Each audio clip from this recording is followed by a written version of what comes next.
மத்திய அரசின் 7வது சம்பள கமிஷன் பரிந்துரையில் அறிவிக்கப்பட்டுள்ள குறைந்தபட்ச ஊதியத்தை 18,000 ரூபாயிலிருந்து 26,000 ரூபாயாக உயர்த்த வலியுறுத்தி திருச்சி பொன்மலை பணிமனையில் ஊழியர்கள் போராட்டத்தில் ஈடுபட்டுள்ளனர். இதுகுறித்த கூடுதல் தகவல்களை நமது செய்தியாளர் மகாலிங்கத்திடம் கேட்கலாம். மகாலிங்கம், வணக்கம். SRMU சார்பில் திருச்சியில் நடைபெற்றுக் கொண்டிருக்கக்கூடிய இந்த ஆர்ப்பாட்டத்தில் என்னென்ன மாதிரியான கோரிக்கைகளை மிக முக்கியமானதாக அவங்க முன்வைக்கிறாங்க, அதை பற்றி சொல்லுங்க மகாலிங்கம். 7வது ஊதிய குழுவில் உள்ள குளறுபடிகளை சரி செய்ய வேண்டும். இது தற்பொழுது 18,000 ரூபாயாக உயர்த்தப்பட்டதை தற்பொழுது 26,000 ரூபாயாக குறைந்தபட்ச ஊதியமாக வழங்க வேண்டும் என்பதை வலியுறுத்தி திருச்சி பொன்மலை ரயில்வே பணிமனையில் SRMU சேர்ந்த 3000க்கும் மேற்பட்ட ரயில்வே ஊழியர்கள் இன்று எழுச்சி போராட்டத்தில் ஈடுபட்டுள்ளனர். இவர்கள் 7வது ஊதிய குழுவில் குறைந்தபட்ச ஊதியமாக 26,000 வழங்க வேண்டும் என்ற ஒரு கோரிக்கை வைத்திருந்தனர். ஆனால் தற்பொழுது மத்திய அரசு 18,000 உயர்த்தி வழங்கியிருக்கிறது. இதனை கண்டித்தும் தற்பொழுது இவர்களுடைய போராட்டங்கள் இன்று தொடர்ந்து நடைபெற்று வருகிறது. இது குறித்து SRMU உடைய துணை பொதுச் செயலாளர் வீரசேகரன் அவர்கள் நம்மோடு இருக்கிறார். அவர்களும் கேட்கலாம். வணக்கம் சார். இப்போ மத்திய அரசு 7வது ஊதிய குழுவில் 18,000 ரூபாய் வழங்கியிருக்கு. இதில் உள்ள குளறுபடிகள் என்ன? SRMU என்ற பேரியக்கத்தினுடைய பொதுச் செயலாளரும் ஆல் இந்தியா ரயில்வே ஃபெடரேஷனுடைய நிர்வாகத் தலைவரும் தமிழ்நாடு, பாண்டிச்சேரி, கேரளா, ஆந்திராவினுடைய ஒரு பகுதி உட்பட்ட ஒட்டுமொத்த மத்திய அரசு ஊழியர்களுடைய போராட்டக்குழு தலைவருமான எங்களுடைய பொதுச் செயலாளர் மரியாதைக்குரிய கண்ணையா அவர்கள்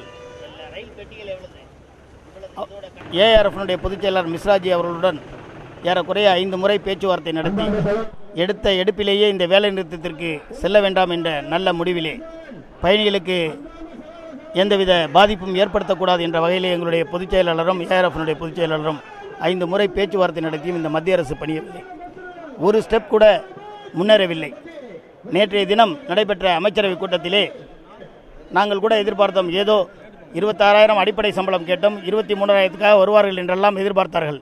ஆனால் தான் தோண்டித்தனமாக மரியாதைக்குரிய பாரத பிரதமர் மோடி அரசு ஒட்டுமொத்தம் ரயில்வே தொழிலாளர்களையே ஏமாற்றுகின்ற அளவிற்கு எதேச்சிகார முறையிலே தான் தோண்டித்தனமாக அலட்சியமாக ஒரு மோசமான சூழ்நிலையிலே நேற்றைய தினம் மத்திய அரசு 1% கூட ஏற்றாமல் அதே 18,000 என்று அறிவித்திருக்கிறார்கள். 1974 இதே போன்று எங்களுடைய SRMU ARF ஏற்படுத்திய ரயில் போராட்டத்தினால்தான் பாரத பிரதமர் மரியாதைக்குரிய டைனமிக் பிரைம் மினிஸ்டர் என்று சொல்லக்கூடிய இந்திரா காந்தி அம்மையாரே பதவி இழந்தார்கள்.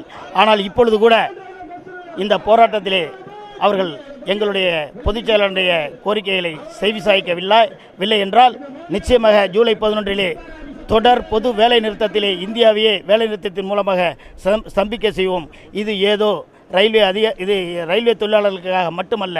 எங்களுடைய பொதுச் செயலாளர் அடிக்கடி சொல்வது போல பயணிகளுடைய பாதுகாப்பை குறித்தும் ஒட்டுமொத்த அனைத்து அதிகாரிகளுக்கும் இதை ஒரு சவாலாக ஏற்று இந்த போராட்டத்திலே அவர்களுக்காக எங்களுடைய பொதுச் செயலாளர்கள் இந்த போராட்டத்திலே குதிப்பதற்காக முக்கிய முடிவை எல்லோ தொழிலாளர் மத்தியிலும் எடுத்திருக்கிறார்கள் என்ற செய்தியை இந்த நேரத்திலே மத்திய அரசை எச்சரிக்கிறோம்.